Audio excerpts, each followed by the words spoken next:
Grandfathering can be a complicated subject. Essentially, there are two methods of grandfathering: continuous coverage and built-in compliance. The method of grandfathering used may depend on the type of property in question. If you have a pre-firm property, which is one that was built before the community joined the NFIP flood program for the first time, then the only option for grandfathering is the continuous coverage option. This would require that the insured have and be able to prove continuous coverage with an NFIP policy since prior to the flood map change. Since pre-firm properties were built before there were floodplain management building requirements, then it stands to reason that they were never built in compliance with any flood building codes and cannot use the built-in compliance grandfathering option.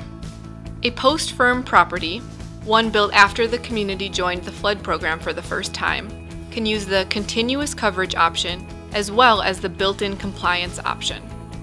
The insured must prove that their property was built in compliance with the flood zone and building codes at the time of construction. There are several items that constitute proof, including a letter from the community stating this fact. It is best to work with your flood insurance provider to determine all the options for proof. There are two items that can be grandfathered: flood zone and base flood elevation.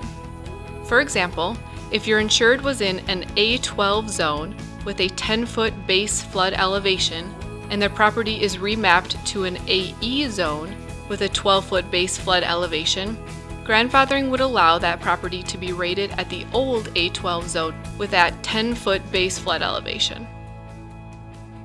There are restrictions to grandfathering as well.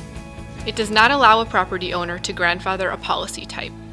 For instance, if the property was in an X zone and was remapped to an AE zone, the policy cannot be rated using the preferred risk rate policy type for the X zone. There are preferred rates and standard rates in B, C, and X zones, and grandfathering would only allow the standard rates.